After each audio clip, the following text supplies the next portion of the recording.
Hello viewers, this is day 29 of India lockdown.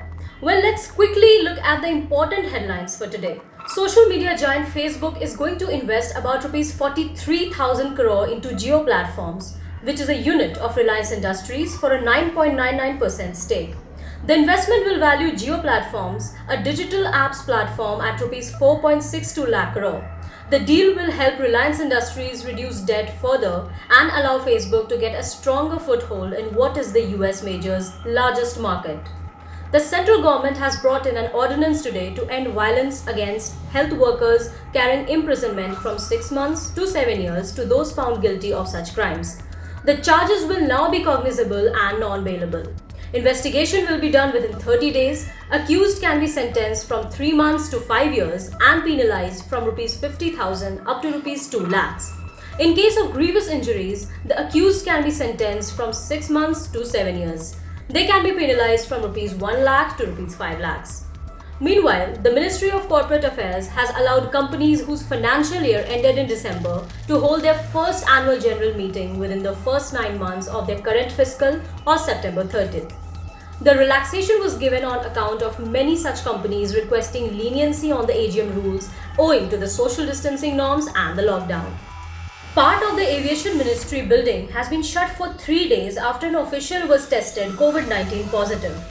This is the first confirmed case of a central ministry employee contracting the virus.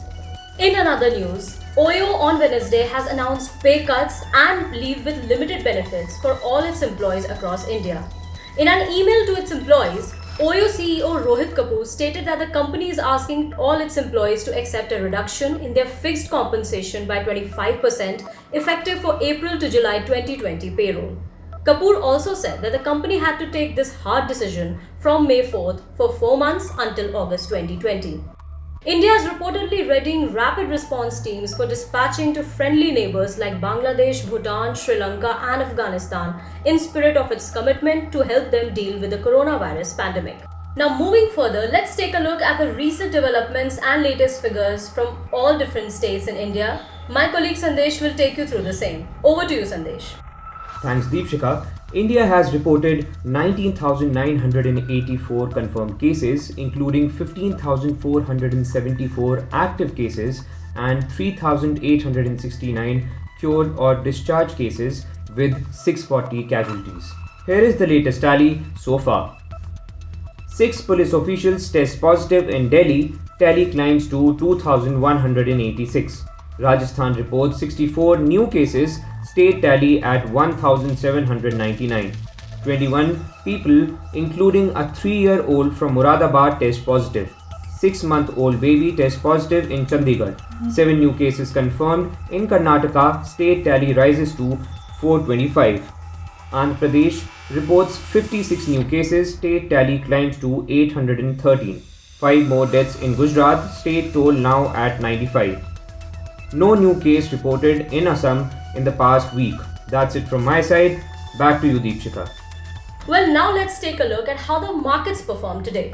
My colleague Saloni will take you through the same. Thank you, Deepshika. Here's what moved the market today. Sensex climbed back into the green territory after a one-day hiatus as it rallied 743 points. Nifty, meanwhile, inched closer to the 9,200 mark. Market cap of BSE listed firms grew by over Rs 2 lakh crore. Only 3 Sensex stocks ended in the red. RIL was the top Sensex gainer and contributor. A $5.7 billion deal with tech giant Facebook sent RIL stock soaring over 10% higher. Shareholders of the company grew richer by nearly 90,000 crore. In the currency market, the rupee rebounded from all-time low levels to end at 76.68 against the US dollar. Meanwhile, in the oil market, the Brent crude future slipped below the $16 per barrel mark, hitting its lowest level in this century. Well, that's it on the market front. Back to you.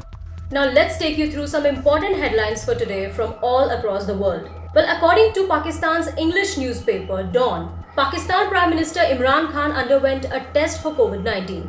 Health authorities collected his sample and the result is expected today. India has co-sponsored a UN General Assembly resolution that called for a fair, transparent and equitable access to essential medical supplies and any future vaccines developed to fight COVID-19. The 193-member General Assembly adopted the Mexico-drafted resolution International Cooperation to ensure global access to medicines, vaccines and medical equipment to face COVID-19 by consensus on Monday. President Donald Trump has said that he will halt issuing of new green cards or legal permanent residency for the next 60 days as part of his executive order to temporarily suspend immigration into the US. However, the move will not have any impact on those entering the country on a temporary basis. President Donald Trump, who has been aggressively promoting the use of hydroxychloroquine in the treatment of COVID-19 patients, said that he would look into the reports which suggest more deaths being reported among those who were given the much touted anti-malarial drug hydroxychloroquine. Another report suggested that there was insufficient clinical data to either recommend or oppose the use of hydroxychloroquine for treating those infected with the deadly virus. Over 154 crore students are severely impacted by closure of educational institutions across the world amid the COVID-19 outbreak, due to which girls will be the worst hit, as it will lead to increased dropout rates and further entrench gender gaps in education, UNESCO said. The global coronavirus case count has crossed 2.5 million mark with 1,77,420 deaths. Well, that was all for today. For more updates, stay tuned to economictimes.com. Meanwhile, stay home, stay safe.